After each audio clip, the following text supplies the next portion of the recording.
Imagine you are, well, commanding a Dutch Navy frigate operating in international waters. It is a routine patrol. Just a standard operation. Right. The skies are clear, the sea is relatively calm, and then suddenly your radar screens just dissolve into a blizzard of static. You are effectively flying blind. Or, rather, sailing blind. Exactly. Your communications arrays go deaf. You're not being shot at with traditional munitions. I mean, no missiles, no gunfire, but make no mistake, your vessel is under a highly sophisticated attack. Indeed. You have been blinded in one of the most contested waterways on the planet. Good morning. Welcome to our broadcast. Today we are providing a comprehensive, objective examination of the current geopolitical events shaping the Asia-Pacific region. It is a privilege to be here, as always. As is our standard, our commitment is strictly to the facts. We will be presenting multiple perspectives impartially to give you, the listener, a clear, unvarnished understanding of the developments occurring globally. No fear-mongering, just the objective data. Precisely.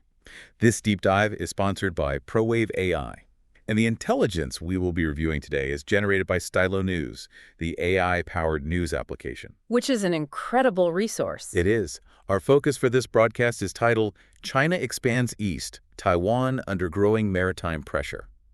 The region of focus is, naturally, China, and our primary reporting date encompasses the events up to the 26th of June, 2026. To provide you with a foundation for today's analysis, the information we are utilizing comes directly from that Stylo News application you mentioned. Right, the consumer platform. Exactly. To understand the caliber of this data, you really need to know that Stylo News is the consumer version of Stylo Intel Ops. Which is the enterprise side. Yes. That is a highly sophisticated software architecture designed specifically for enterprise operations. It is the exact tool utilized by governments, military commands, and global business enterprises to track global risk. So what this means for you tuning in today is that you are receiving unique decision-maker level access to intelligence estimates regarding these international events. You are seeing the same board the strategic planners see. Indeed. Now, our mission for this deep dive is to objectively analyze the primary patterns of maritime events that have unfolded over the past 2 weeks, from early to late June 2026. We want to clear away the speculative noise. Right.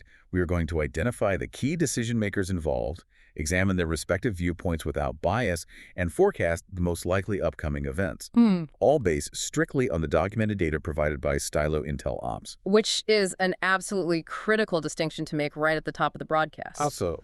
Well, in moments of geopolitical tension, public discourse tends to accelerate immediately toward worst-case scenarios. True, the rhetoric gets very heated. It does. However, the Stylo Intel Ops reports consistently assess that a deliberate, full-scale amphibious attack on Taiwan is not imminent. We're not seeing the logistics for that. Exactly. We have to look at the logistics of war. A full invasion requires massive, undeniable movements. The intelligence indicates there are no signs of mass amphibious loading at embarkation ports. We are not seeing the mobilization of reserve forces. Or the requisitioning of civilian roll-on, roll-off ferries on a massive scale. Right. Nor do we see the dispersal of mainland missile forces that would inherently precede a direct military invasion. Okay, let's unpack this. Because if we look at the data, the dominant pattern is not a sudden cavalry charge across the strait. No, it is far more methodical than that. Instead, the data paints a picture of something akin to a slowly tightening perimeter fence. China seems to be utilizing administrative rules, maritime law enforcement, and heavily armed Coast Guard vessels to assert control. They are pushing boundaries without triggering a direct military conflict. Right. The intelligence refers to this as gray zone coercion. That perimeter fence analogy is highly accurate. What's fascinating here is the underlying strategy driving this gray zone coercion. It is a concept military planners call normalization. Normalization. Yes. By persistently deploying Coast Guard vessels and maritime research ships rather than gray-hulled naval warships, China is systematically attempting to make its continuous presence a routine, accepted fact of life in these waters. I see. For example, on June 6th, China's Ministry of Transport launched what it termed Special Maritime Enforcement Operations east of Taiwan. Notice the phrasing there, enforcement operations. Right, which is fascinating because they are deliberately framing these actions as domestic law enforcement. They are treating international or contested waters as their own sovereign jurisdiction. Exactly, regulating it like a local police force rather than a military entity. They are shaping the battle space. That is precisely what they are doing. By establishing this administrative perimeter, they are preparing the geopolitical ground for future options like a quarantine or a customs blockade. All while remaining meticulously below the threshold of outright war. Yes. And this operation is not localized just to the Taiwan Strait. The geographical scope of this perimeter fence is vast. The reports highlight sustained, persistent operations around the Pratas, or Dangsha Islands. And further south, in the South China Sea, China recently deployed a floating structure with personnel at the contested Scarborough Shoal. And they are actively expanding physical outposts at Antelope Reef in the Paracel Islands, correct? They are. And they are enforcing this expanding fence with highly advanced methods. Which brings us back to the scenario you mentioned at the top of the broadcast. The Dutch frigate. Yes. In early June, the Chinese military utilized targeted electronic jamming alongside incredibly close naval maneuvers to expel that Dutch Navy frigate, the HNLMS De Ruyter. That was operating near the Paracel Islands. Right. Beijing stated the Dutch vessel had conducted unauthorized helicopter flights in their territory. But I want to pause here, because we hear terms like electronic warfare thrown around a lot. Right. What does that actually mean for the crew on that ship? It means total sensory deprivation for the vessel. Yeah. Electronic jamming is not just about interrupting a radio broadcast. Modern naval vessels rely entirely on the electromagnetic spectrum to see, hear, and navigate. So, when a ship is hit with military-grade electronic jamming, Its radar systems are flooded with false returns, or they are completely blanked out. Its communication links to allied vessels or headquarters are severed. the ship is effectively sailing deaf and blind in a highly congested, contested maritime environment. Utilizing this level of electronic warfare against a NATO member's naval vessel marks a profound escalation in how Beijing is willing to enforce its maritime claims. It is a non-kinetic attack, but it is incredibly dangerous. Highly dangerous. So, we have established the perimeter fence is tightening, and the enforcement mechanisms are becoming more aggressive. Naturally, the neighbors are noticing. They certainly are. We are seeing significant diplomatic movement from Japan and the Philippines in response to this. We are. Japan and the Philippines have formally initiated negotiations to delimit their overlapping exclusive economic zones, or EEZs. This is not just a diplomatic formality, is it? No, it represents a profound strategic alignment in the region.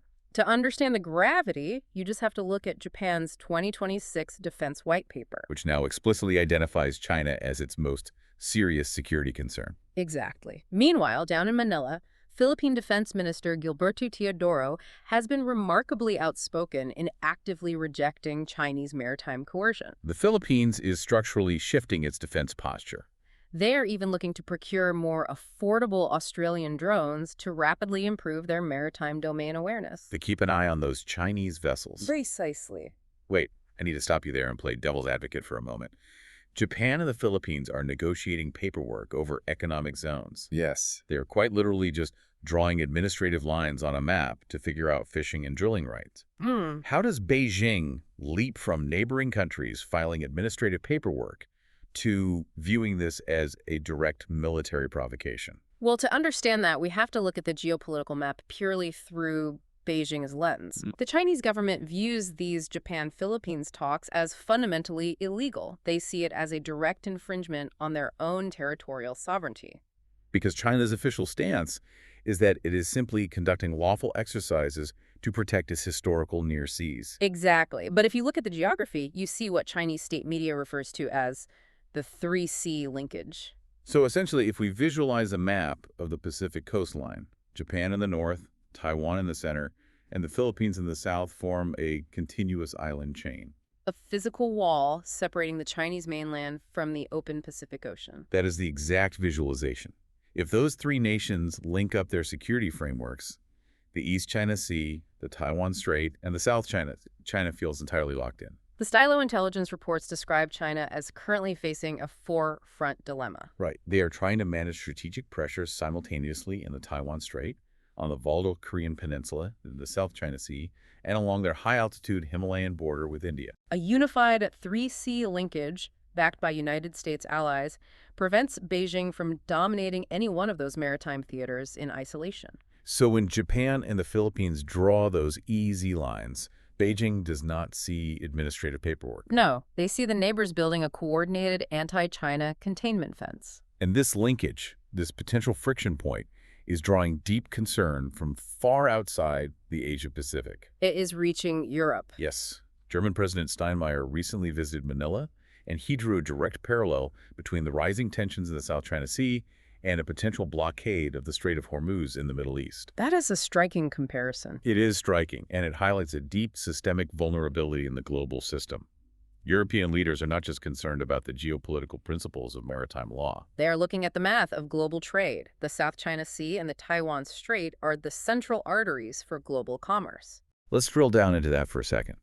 Because if you were listening to this on your morning commute in London or New York or Berlin, you might be wondering why a skirmish over a tiny uninhabited reef in the Paracels matters to your daily life.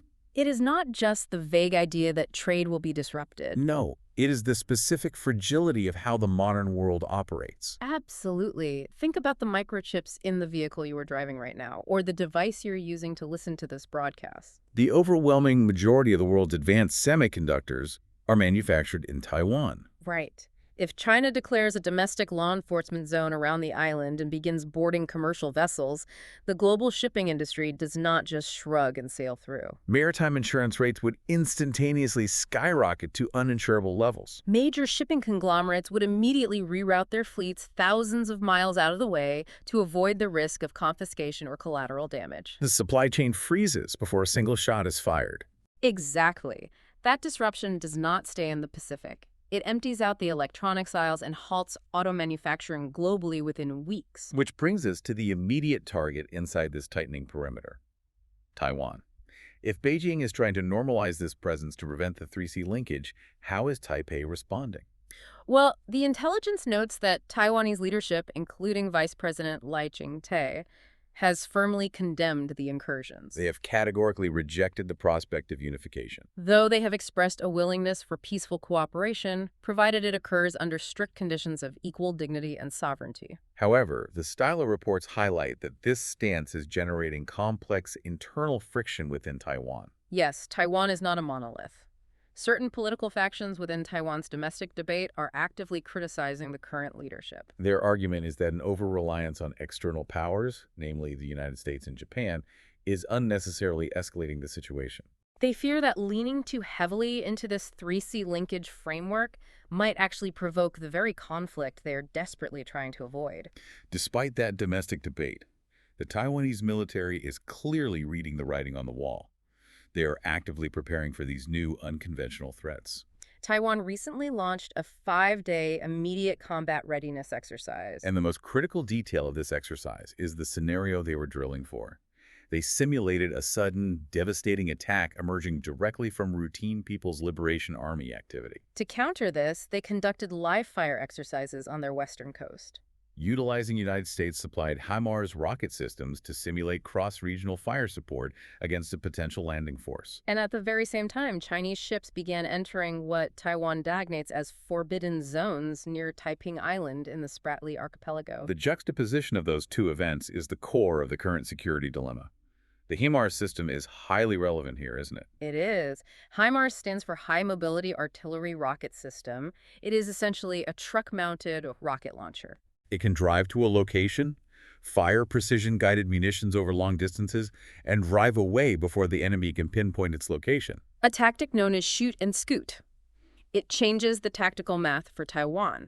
They do not need to mass heavy, vulnerable artillery on a beach to threaten a Chinese amphibious landing. Right. They can disperse these highly mobile systems across the island's mountainous terrain, making them incredibly difficult to neutralize. So what does this all mean? If Taiwan is dedicating a massive 5-day exercise to simulating a no-notice attack, launching from what appear to be routine daily patrols, it begs a terrifying question. are traditional intelligence warning systems becoming obsolete? We usually rely on satellites seeing massive troop movements weeks in advance. But if the ships are already there, constantly, just off the coast? How does Taiwan distinguish between a routine Tuesday patrol and the first 10 minutes of a surprise quarantine? That is exactly the sober reality the Stylo Intel Ops assessment outlines. The intelligence firmly judges that while a full-scale D-Day-style amphibious invasion remains unlikely in the near term, the risk of a fast-moving blockade or quarantine operation is elevated. Because by normalizing the constant presence of heavily armed Coast Guard and naval vessels right on the edge of Taiwan's contiguous zone, Mhm. China fundamentally shrinks the warning window. From weeks down to hours or even minutes. For Taiwan and for United States forces operating in the region, this creates an acute vulnerability to a coercion by surprise scenario. The transition from administrative gray zone pressure to active combat could happen with zero strategic warning. Before we forecast what our listeners should be watching for in the coming weeks, it is vital to examine how the global public and the open-source intelligence community are processing these developments. Stylo News tracks global social media sentiment to gauge the public temperature. And it provides a fascinating window into the information war surrounding these events. The sentiment analysis, drawn largely from the X platform, reveals a profoundly polarized global discourse. On one side, you have a strong current of pro-China and defensive viewpoints. These users consistently portray China's maritime actions as restrained, legal, and legitimate enforcements of national sovereignty.